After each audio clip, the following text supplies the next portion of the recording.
I am Vinnie Tortorich. Folks, your good intentions have been stolen, but don't worry. I'm here to help you get them back. You may be soft and succulent at the beginning of this process, but hang in there. Before long, you will be lean and mean, guaranteed. It's the Wednesday show, folks. You know what that means. I bring in somebody every week. Sometimes it's Teresa Strasser. Ever since Miss Gina went on to big time radio. And then other times we get one of my business partners, a guy that works with me, the guy who's helping me turn one of my companies around, purevitaminclub.com. Actually, all three of them. You know, Chris and I work diligently. I'm speaking of none other than Mr. Chris Shaffer. Yeah. I have to say the least attractive of the three options, which is not something I'm used to, but I'll go with it. Well, look, Gina is awesome as a human being, very easy on the eyes. Teresa Strasser is kind of like the female version of me. We've had long conversations where it's almost like we're in love. I'll start a sentence and she'll finish it. We talk off the air. That's something Gina and I used to do it a bit, but not like Teresa and me. And again, unlike me, very easy on the eyes. So, yeah, you not so much. So what you're saying is you have to have me in rotation just to feel like the pretty princess in the room. Yeah, kind of. Yeah. I didn't say that, but there you go. Chris, were you able to hear that song? Sometimes people can hear the song, sometimes they can't. Yeah, it was In the Air Tonight. Some Phil Collins. Yeah, Phil Collins. Now, that song has significance in what we're going to talk about today, because we're going to be talking about working out at the beginning of this. I know you have a story. Hopefully we can get to it. But we're going to be talking a little bit about exercise, because there's a new Vinnie here when it comes to exercise. Okay. Make no mistake. So, 1981, January 1981, that song came out. I played my last high school game just months before that, football, in 1980. Looks like we were going to go to state. We lost the game district right there towards the end. Crashed our hopes down in White Castle, Louisiana. That was after we beat Patterson. That's where the famous Dalton Hilliard played ball. Dalton went on to have an incredible career, setting records at LSU as a running back, and then had a long career as a New Orleans Saint. So he played all of his football in Louisiana, junior high, which is where he and I started going after each other, high school, and then college at LSU, and then stayed in Louisiana and went straight to the Saints. That's highly unusual. Wouldn't you say, Chris? That's fun though, right? Like that's one of those things where you're like, yeah, I'm definitely the hometown guy, right? A little bit like when LaShawn McCoy came to Philly, or, you know, it's one of those kinds of things where at least you get to hang around, you get to be the hometown favorite.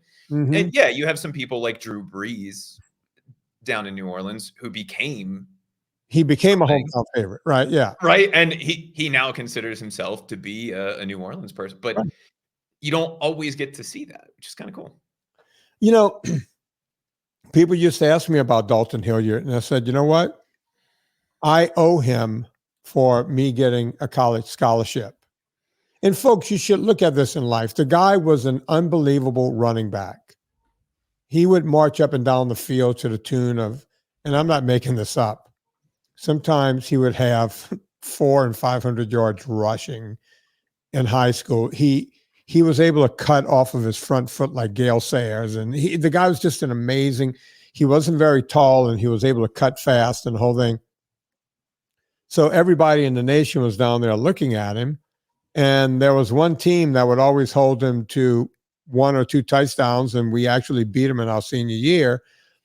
We held them to 1 touchdown, and we beat them by, 14-7. So they start coming a looking. Who's stopping this phenom? Oh, that whop on the other side of the ball has something to do with him not getting 400 yards.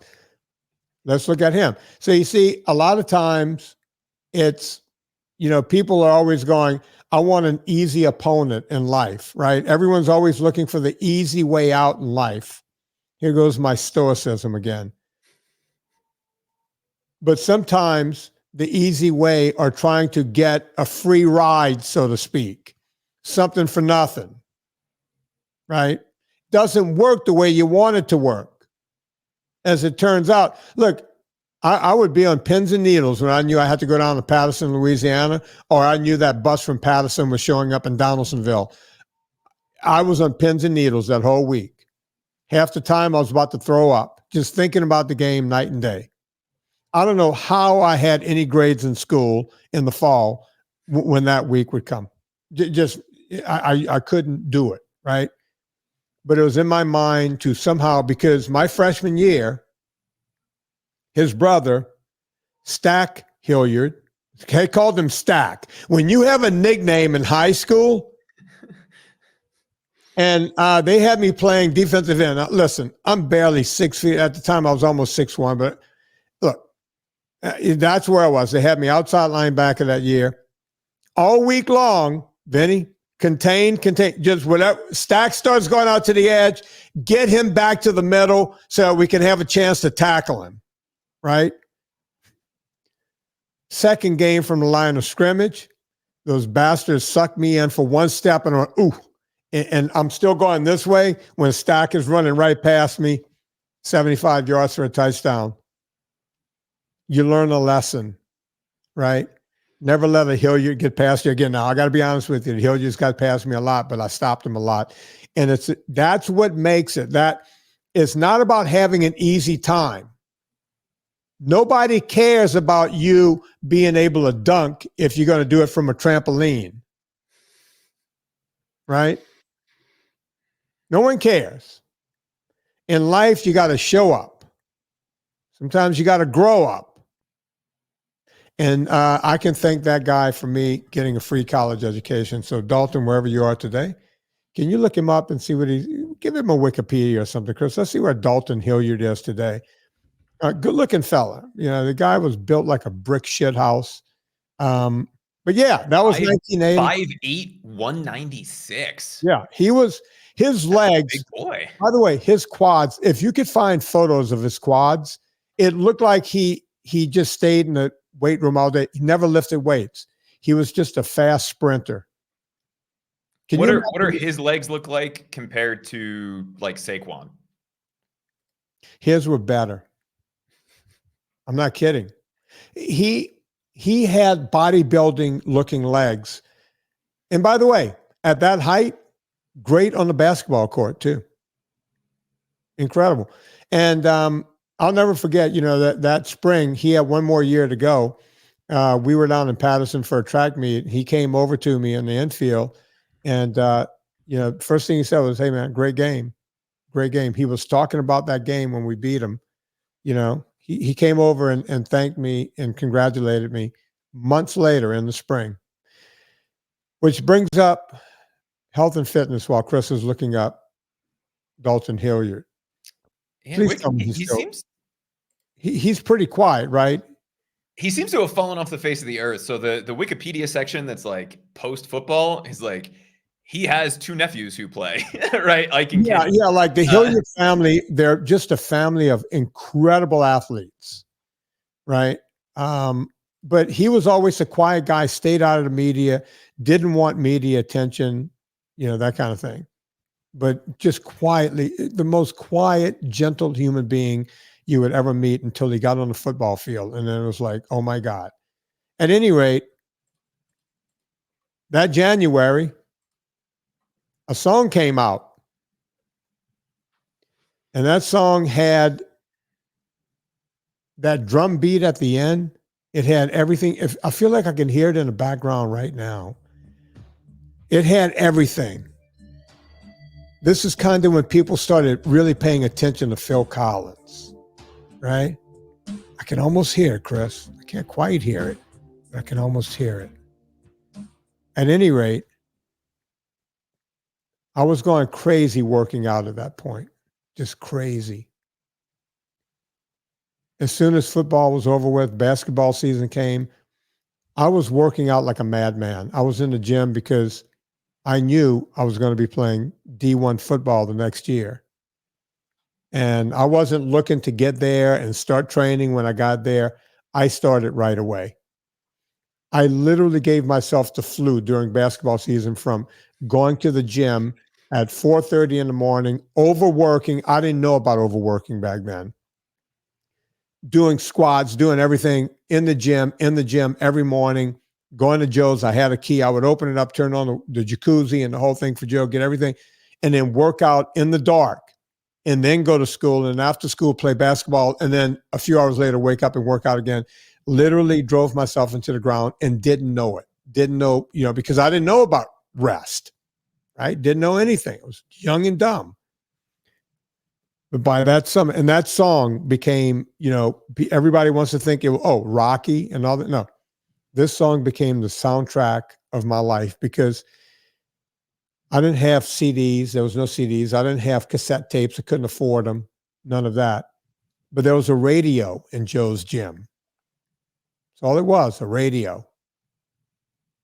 And that radio was what I listened to, right? That radio, that song, they would play it sometimes twice an hour. No matter which station you went to, that song was playing. It became the song, the soundtrack for me working out. Think of the movie, the greatest movie ever. Oh, God, what is it? I can't think with the song Lunatic Fringe. Vision Quest. I was Vision Quest. Like I was going to hit the ground running, and that song was on all the time. Squatting, deadlifts, bench press, all of it, right? That summer, the song was still played in rotation like you wouldn't believe. Look up that song and see if it won any awards or Golden or went to number one or whatever. The radios could not get enough of that song because of that drum solo at the end. And there's a reason why I'm thinking about that song and working out. Did you find something, Chris? Drum sound release. It was a futuristic pop song that was rhythmically captivating. I don't see anything. It had to have won a Grammy or something, right? You would think, because, you could go to a country and western station back then, and this song was showing up. Okay, so it doesn't look like it won any music awards, Amazing. But it got the best video Grammy. You see, because I didn't know from videos back then, right? Even though that had kind of started, because I'm still out country bumpkin, all gone. And it didn't even win. It got the nomination. Wow. So it got, for the Laserdisc version, by the way. Well, down in Louisiana, they were playing this song nonstop. It became the soundtrack of me working out, right? Just that song. And I was just killing myself that whole summer. I've talked about it on this podcast. I would, but I used to do this in high school before that point too. I would sleep in a hot bedroom, and this is in southern Louisiana. I would tape up, my house had central air. You can still see the tape marks. I would tape a thing up so that my room could be hot. In my car, I would ride around with the windows rolled up to be hot. I would go work out at 1:00 in the afternoon on the football field. After I got out of the gym, I would go to the football field so that I can work out in the heat of the day. Heat training, I called it. I had some crazy ideas back then. The reason I bring that up today is because at 62, I feel like I'm heading back in that direction. See if we can keep you out of the plastic garbage bags and off the football field at 1 PM. But here's the difference. I'm not doing all the crazy stuff now because of my education and doing this for a gazillion years and, just everything we know about science now. I'm able to work out and rest and do everything and take it to a different level, right? And all of this started during cancer. Okay. Now, I haven't put any decrees in place, but there's a few things that I'm doing. And I'm telling people my story because I'm hoping my story can inspire you in some way to do your story. There's a guy I want to bring up during this. Let me write his name down. Hang on. All right. So, Chris, as you know also well, I went through chemo. A lot of people know that back in May. And pretty quickly, I got pretty weak. Do you remember how many push-ups I was able to do on that fateful day when I tried push-ups? It was single digits. I can't remember now, but I remember getting to 3. And I can't remember if I got the 4th one out or got the 5th one out. But I remember the 3rd one, and I went, holy shit, I got to get to 5. And I got number 4. And folks, I'm not kidding. That's how weak I was. I couldn't get a 5th push-up. I think I got the 5th one out by hook or by crook. I just willed myself to get the 5th one out, and then my body collapsed to the floor. That's all I had. To the point where I made a couple of videos several weeks later, that's on a VIP group, where I said, hey, start moving with me.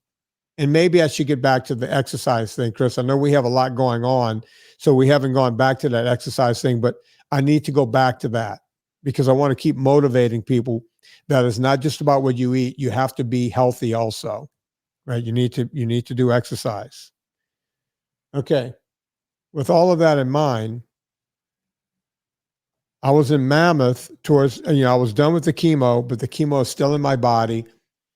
And I had to go to California to take care of business with the companies and everything else. The doctor gave me the A-OK to fly. And while I was there, I told Serena I needed to go up to Mammoth. I needed a break. I needed to get away. And Mammoth made me realize a lot of things. One, I was completely out of shape.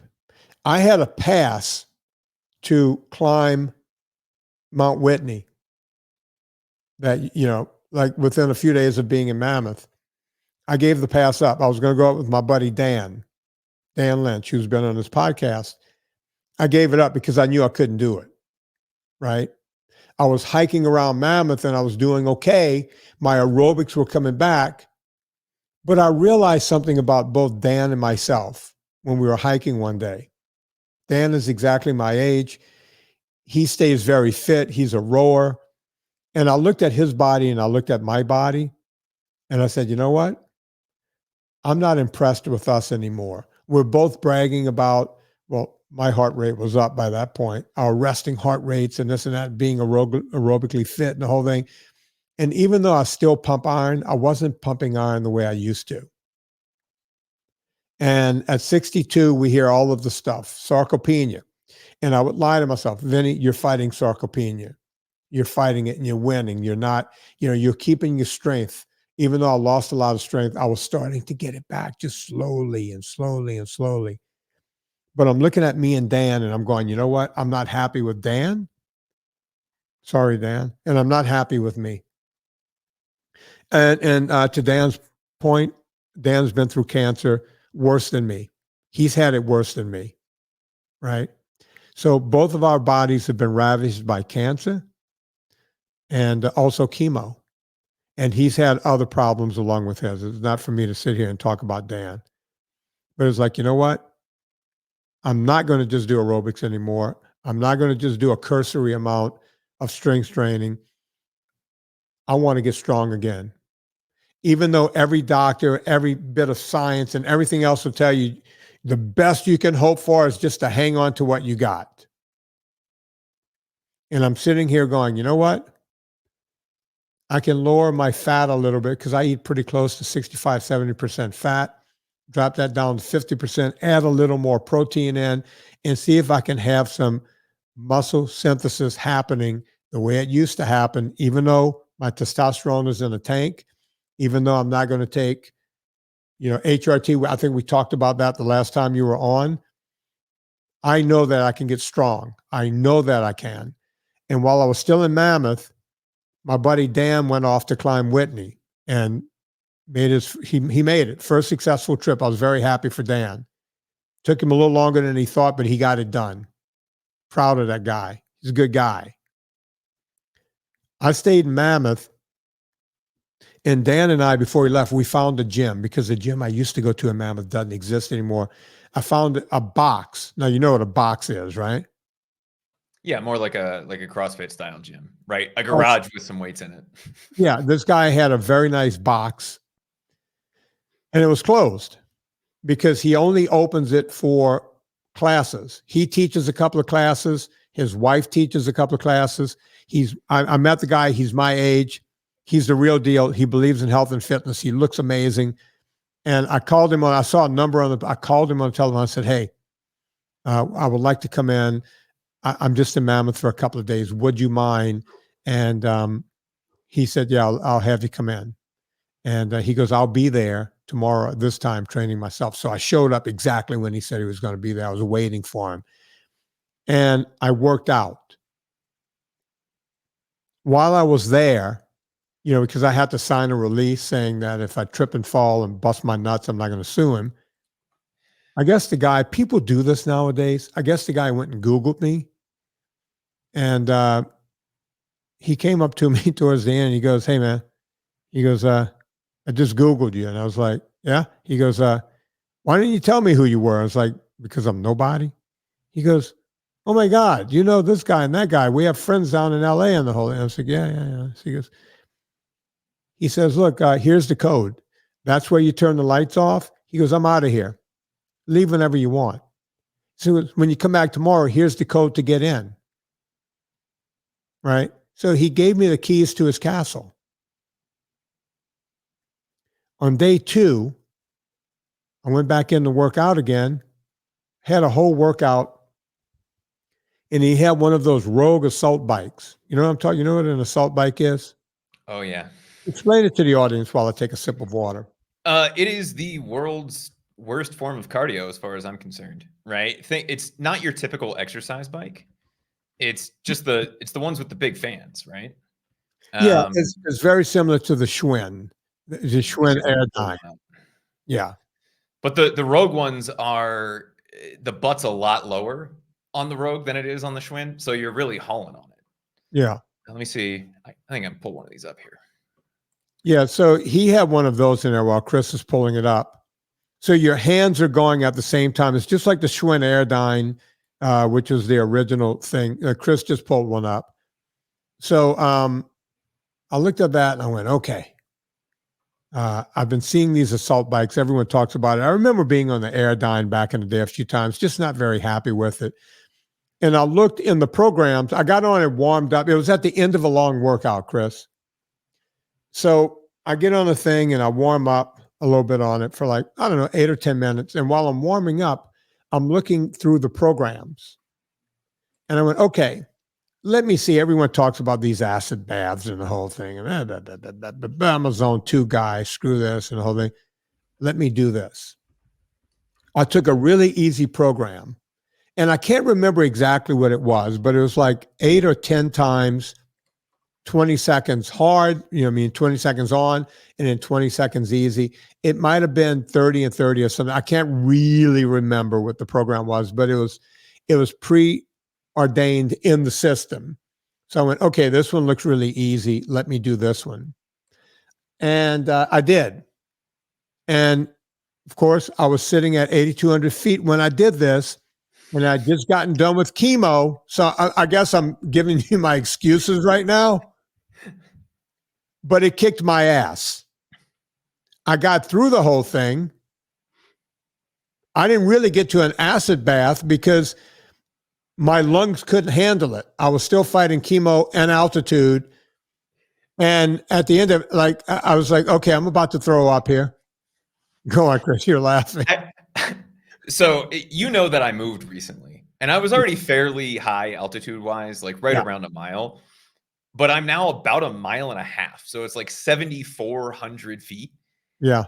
There is nothing in the world that will make you feel more like a fat ass than walking at an altitude that is different than you are used to, much less getting on an assault bike or, my favorite from the Sky Mall catalog, Vinnie, the range of motion machine.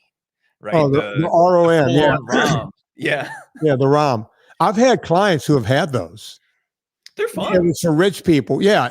I would show up to clients' houses and there was a rock star I used to train. He had one. It wasn't even in his gym. And I was like, what are you doing with that? He goes, I just thought it was cool, like a cool piece of art. Because they were like $15,000 or $16,000, and they claimed to get you in shape in like 3 minutes a day or 5 minutes a day, but you only had to do it like every other day or something. It was a hoax, right? But if you actually, I used to play with one at one of my clients' houses, and I always felt like it was a great warm up, right? It really, it's range of motion. You do this range of motion, so it's like, okay. So I did this assault bike, and I was on the floor going, am I going to throw up? And it's like, well, I'm at altitudes and chemo and the whole thing. But it never left my mind. It never left my mind that that thing conquered me. That piece of machinery on the easiest setting, even though you saw what I could do push-up wise, I didn't give myself a break. All I did was thought about that machine, thought about it and thought about it. So I came home and started looking around my gym. It's like, where can I put an assault bike? Because this place is pretty packed. And then I realized I have 2 spinners in here right now. I have a regular Schwinn spinner, and I have one with my power cranks on it, a bike with power cranks. And it just occurred to me, get the bike with the power cranks out of here, put it in the shed, because you're not using it right now. I'm not training for a cycling event. I don't really need to be on the power cranks, right? And I can always pull it out if I need it for some special thing, move the assault bike in right there. But then you move on with life, right? You and I have been working a lot. I still work out like a crazy man. I'm getting in good shape. I'm doing the whole thing. Serena says to me, you order your boots yet? And I went, yeah, I've been looking. She goes, you order anything yet? This is our lazy way of, we don't give each other Christmas gifts. She gets what she wants, and I say, you're welcome. And she's, That's good. there's no guessing, right? And then there's always like a little surprise gift, like something she said during the year. I'll remember, and something I said during. It comes down to sweaters or more, darn tough socks or whatever, icebreaker underwear, the wool underwear. That's what we end up, like real people lingerie is what you're saying, right? Like, yeah, outdoor stuff that we use, right? But this year I was looking at it, it's like, all right, which Lucchese boots will I add to the collection this year? Right. That's Serena says she gave me a gift. And in the middle of looking at these boots and realizing what the cost on these boots are, and it's like, I was feeling guilty. I was like, you know what? I don't really want another pair of boots. What do I really want? What do I really want? And it came to me. My mind went right back to Mammoth, California. It went right back to 1981. I want to be in the best shape of my life every single day. And the one thing that's missing is my assault bike. So I got on and I looked, and by the way, I didn't get on by myself. I mentioned it to someone, Mr. Don Coddington. The billionaire Don Coddington's Friday, 5 o'clock. I said, Don, I'm getting an assault bike. I'm not only interested in zone 2 anymore. I want to make sure that my VO2 max is on point, and I'm working on my gym. I'm getting stronger in the gym. I'm adding weight to the bar, right? I'm almost back where I was before cancer. I'm getting there. It's been a long road. I'm still not clear of cancer, by the way. Like, I haven't gotten the complete okie dokie. I'm almost there. Okay. But I'm getting my strength back. I'm getting my aerobics back. I want my VO2 to be on point. Don was looking it up while I was telling him this, and he goes, hey man, $100 off right now at Rogue. I immediately went to my computer and ordered myself an assault bike. And on top of that, there was free shipping. But folks, this is not an ad, by the way, for Rogue. I think the company sucks. Even though they have the best equipment out there, They've never given me a discount on anything, even though I have one of their racks right behind me on this podcast, right? They won't give me a discount. But you know what? I got that $100 off plus free shipping, and that bike will be showing up here tomorrow on the 8th. The 8th of November. And why do I have the sneaking suspicion that if that shows up before, I don't know, 6 o'clock tomorrow, that will be unboxed and you will be repeating that program tomorrow night just to see if it can still kick your ass at sea level? Well, you're not quite at sea level where you are, right? I'm pretty close. I'm maybe 800 feet, maybe 1,000. So yeah, sea level. When it comes in, I'm recording with my buddy Oscar Chalupsky, a world-class athlete, tomorrow at 10 o'clock. Right after that, I will be setting it up. As a matter of fact, I'm looking for one of my Brooks saddles to put on it because I'm going to modify it right from the beginning. And I'm putting clips on it. I'm going to put SPD clips on it so I can use my cycling shoes. I'm not just going to use the flat pedals. I'm not going to use the big fat seat they give you. I will use the Brooks, all the stuff I like. I'm going to customize it right out of the box, right? And yes, I will get on it. I will warm up, and I will repeat. I'm going to go find that program. Just whatever that program was. Yeah, acid bath. Yeah. Which sounds great metal name, by the way. Yeah. So why something, Vinny, like the assault bike versus something like Carol? Have you seen the Carol bike? No. Spell it for me. Carol, I believe. One of the things that people love about that is that it really is targeted at making sure you are doing maximum work in minimum time, right? They throw out the word AI just like everybody else throws out the word AI, but they are using your previous workouts to show you how you're doing compared to what the program is. And they're making sure that you hit that goal in an incremental way, is my understanding of it. Right. So if you're not quite meeting the power output, maybe they lower the resistance to make sure that you're in exactly where you want to be at all times. I'm looking at it right here. All right. So I don't know what it costs, or it looks like they have a heavy wheel on it, but it looks like it's also a free wheel, because I'm sure they show the guy sprinting and then letting up and at free wheels, which could be a cool thing. I'm guessing this is not cheap. The reason why I already have a spinner and I can already do this workout on my spinner. That's a great question, Chris, because I could do this workout on my Schwinn spinner, right? And it would be nice if you could tell me how much. Let's see it. Shop now. Let's see what they charge for these. I'm gonna pretend. Where are you seeing? Oh, I was like, I'm sitting here looking at the page, looking for a shop now button. Okay, this is a $2,600 bike. And I'm not going to spend that kind of money just to see power output and everything else.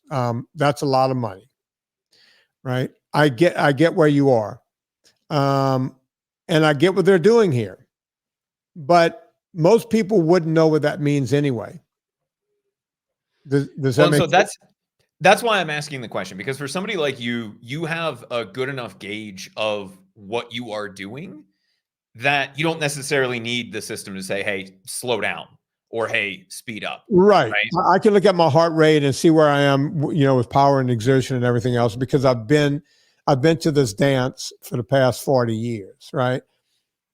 I don't think the average person will get anything out of spending $2,600 on information they don't understand. Now, if you're a ranked amateur or something in the cycling world and you want to spend that kind of money and see what you can do, that's one thing. All I'm looking for, I like the fact that, the assault bike, you're using your hands, you're using all of your extremities, your arms, your legs, the whole thing. And by the way, I'm going to be using the assault bike whenever I'm going to start doing 2 HIIT workouts a week. And once I break into it, it will be a combination of a HIIT workout where I'm using the assault bike and my Concept 2 rower, right? So I'm going to be using 2 different dynamics, coming from 2 different angles to achieve a goal. And by the way, it won't be on day one. I'm not going to be like a Rocky video where I hop off of the assault bike after 20 minutes and get on my rower and go for it. There's going to be a back and forth, right? Like I'm going to get good on the assault bike. I'm going to keep doing my zone 2 aerobics on the rowing machine.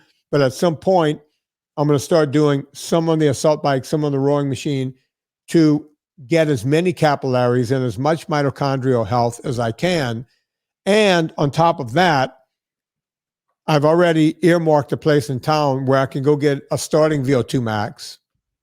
And then I'm going to get another VO2 max 6 months from now to see what happens, right? So I'm not just leaving it to chance. I know my VO2 max is probably not, it's going to be better than the average person because I'm very aerobically fit.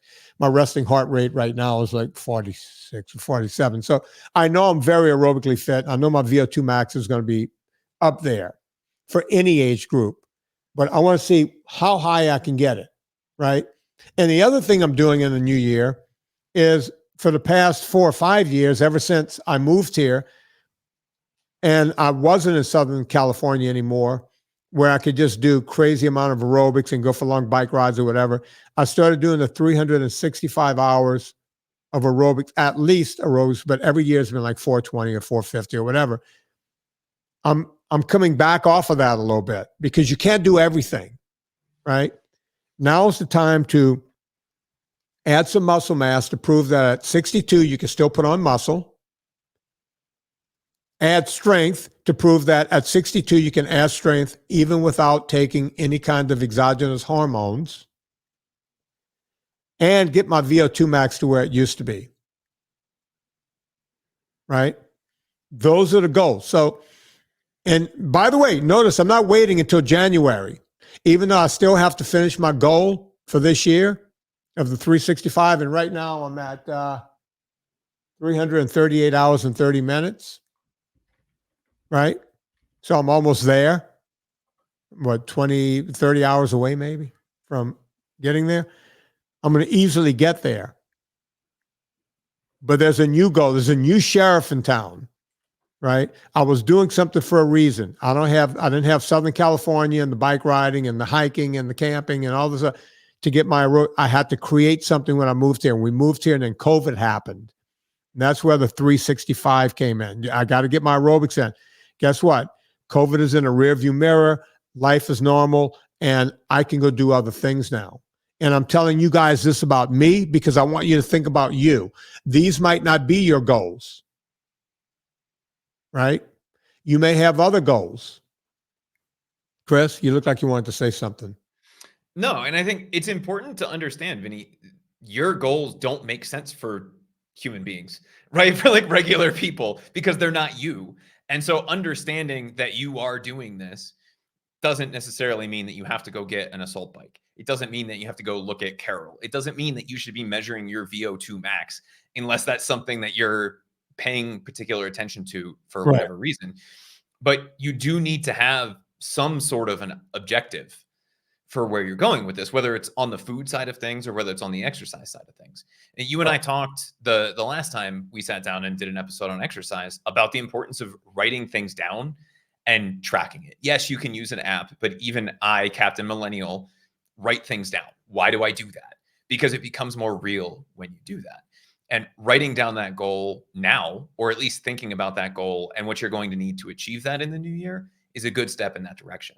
And I know the last time we talked about this, we also talked about the importance of not waiting, right? Feeling that resistance and saying, look, now is the time that I need to do this. If I'm feeling that I should do something, but I have that little voice in my head that says, oh, I can do that later, or I have another 3 weeks before I need to do that, that's usually a sign that you're at a place where you're ready to grow, right? You mentioned at the beginning of this podcast, nearly wetting your pants all week long, not being able to focus, thinking about not being able to tackle the running back, right? That is a good sign that you are in the right place. You're in the place to grow, because if you're not worried about it, then it's just become routine and we need to shake something up differently. If you are worried about it, you have the time to prepare yourself mentally and physically.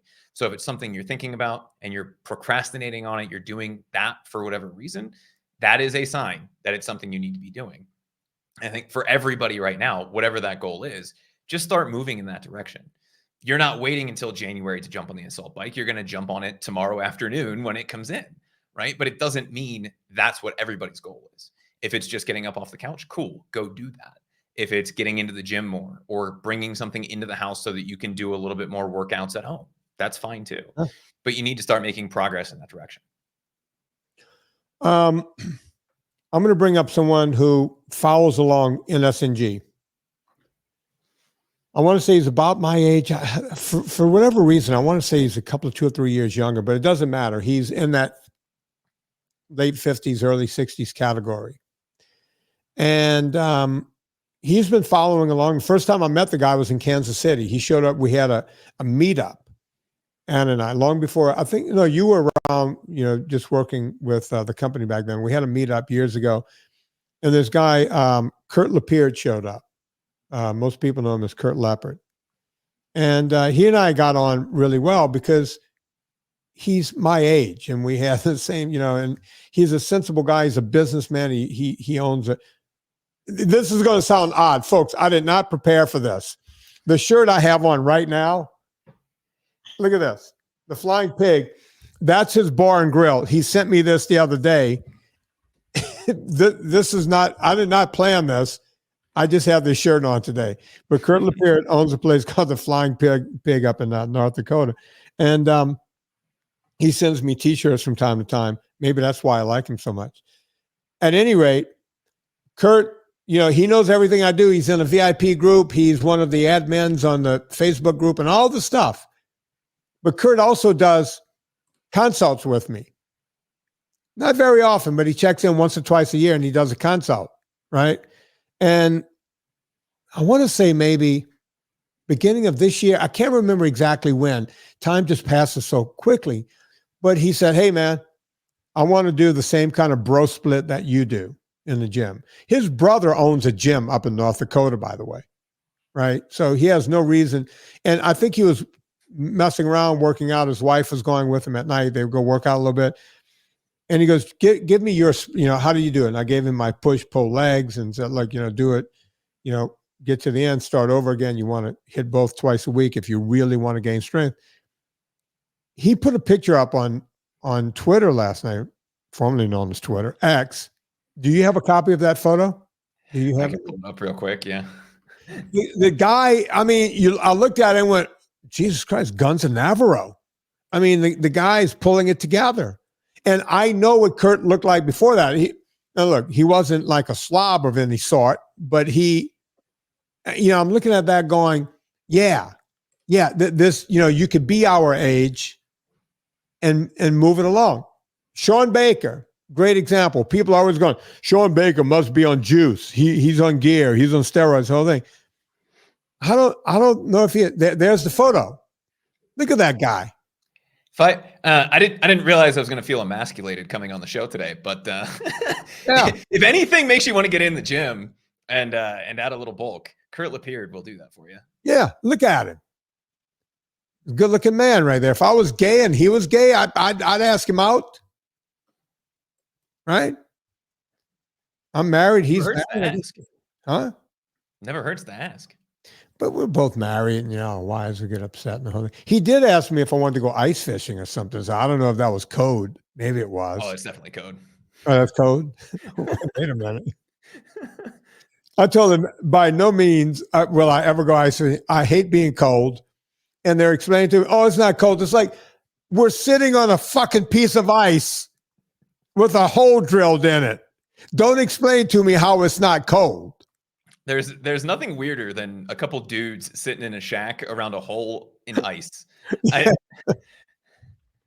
Although, Vinnie, in defense of Mr. Kurt Lepird and the sport or activity of ice fishing, I guess it would be a sport because there's something trying to stop you, right? The fish doesn't want to be caught, so we'll call it a sport.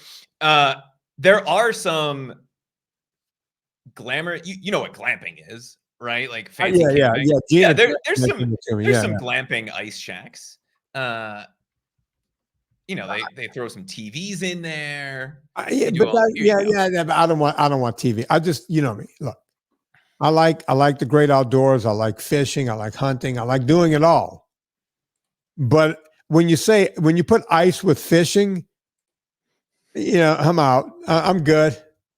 You know, I don't, you know, I don't need to be out there. That's for someone else. I've So, always contended that ice fishing was for guys who are really just trying to get away from their wives. See what he's pulling up. but now you can do it in style, Vinny. Now you can do it in style. Yeah, but that doesn't look like ice fishing to me. That looks like, you see, I don't like that.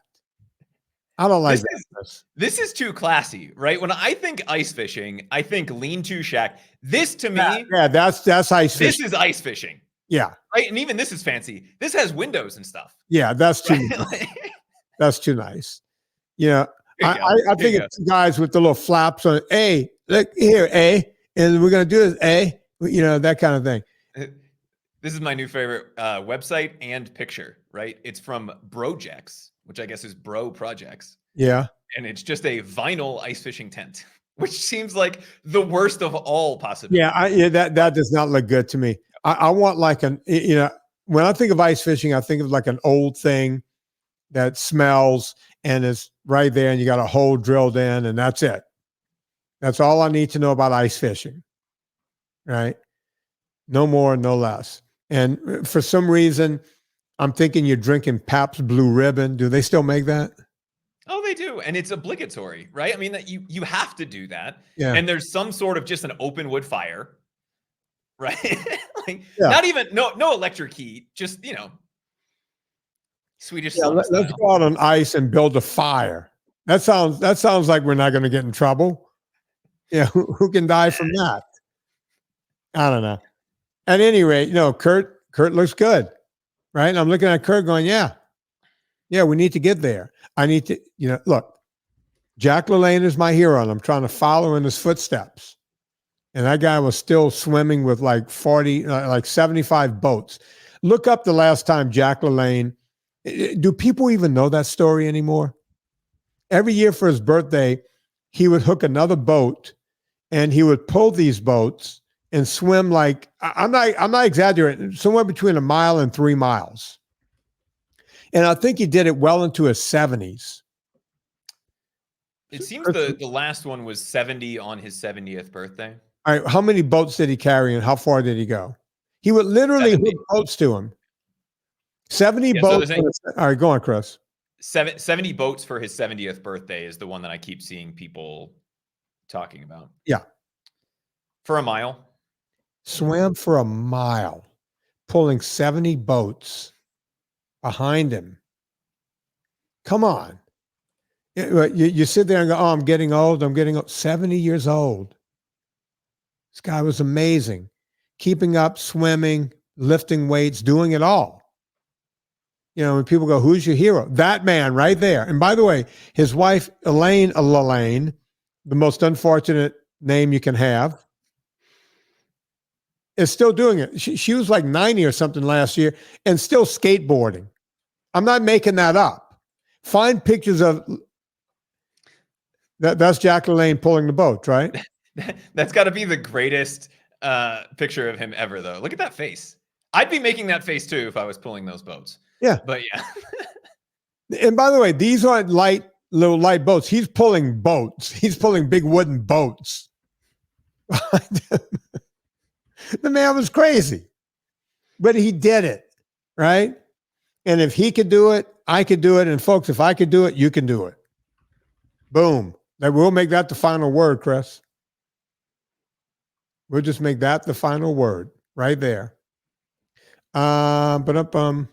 This is coming out like in 2 weeks. How are we doing on vitamins, Chris? Can we give them an update? Theoretically, in 2 weeks, we have B12. Yeah. Vitamin D and magnesium should either be on the way to us or going through their final QA. Okay. Assuming we have magically transported ourselves into the future and everything goes. No hangups happen, because we know hangups happen, but yeah. Well, and that I think is the biggest thing that can happen from here moving forward is the testing process. Right. And you and I have talked about this in the past. If you guys are Pure Vitamin Club customers, you know that we are, for lack of a better term, anal about the testing that we do and making sure that nothing is in there. And one of the problems that we've run into throughout the course of the year is we put in an order and they go, yeah, everything's fine. And then you get the test results back and you go, why is that in there? Yeah. Well, we have no idea. Okay, go ahead and remake it. Right. We ran into that at least once this year already that I remember. And so that's the only thing that looks like it's going to be the hiccup.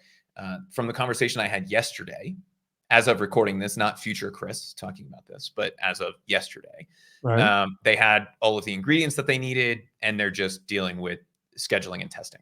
So we should be at a place where we're starting to ship stuff again, which is fun. Yeah. We will never let go of just the stringent tests that we do to make sure that we do sell the best and purest product on the market, period. No other company does it. We do it.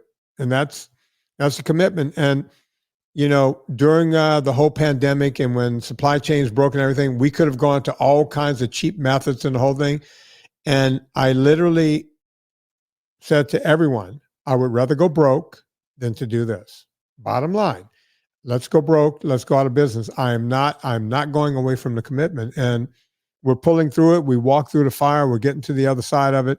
I know that we are doing better with customer communication, way better. We've hired someone who's wonderful, Miss Jackie, and she's doing a wonderful job there. And we're going to become the company that we once was, and we're going to go beyond that because we have a lot of stuff that we want to do, products that we're talking about, things that we want to do in the future that I think everyone's going to be happy with. It's my commitment, Chris's commitment, Serena's commitment, who's now working with the company. And I'm very happy about that. Serena is doing an incredible, wouldn't you say, Chris? Yeah. She's calling me right now, as a matter of fact. Yeah. I'm making Chris say something nice about his boss, basically, but she's doing an incredible job on her end. And I can't thank her enough for wanting to help me, stepping in and just taking the reins. And folks, this is on top of, she was gone. She was in California. She did 39 episodes of a soap opera. And a soap opera, think of this, it's like you got to learn lines every day. It's like doing homework every single day. And you have to stand and deliver every day on the set. And they don't give an F. When it's your time to go on, it's your time to go on. And she still did everything she did for the company on top of that. So kudos to my wife. Kudos to Chris. They're making it all happen. Go check all of that out. The movie, Fat Document. No, Jesus Christ. That one too. Fat 2. Dirty Keto. Dirty Keto is out there, folks. It's on Amazon. Go check it out right now. Dirty Keto. Go give it a look right now. It's on Amazon. You want to see it. Before you go to Amazon, go to VinnieTortorich.com. Click through the banner. It puts coal on the fire, gets my train down the track. Chris, if you need to talk to him, he's at purevitaminclub.com. You can go check that out. Just go to Pure Vitamin Club. You can contact him there. Either he'll pick up the phone or Miss Jackie Jones will pick it up. And I'm very proud of both of them. They're doing a great job. I talked about this group during the show. We just kind of ran by it, but it's a movie I think everyone should watch if they're getting ready to get into their fitness program. It's a movie called Vision Quest, and the song is called Lunatic Fringe. So on behalf of Chris Shaffer, my name is Vinnie Tortorich. Put life into living and do it with Lunatic Fringe.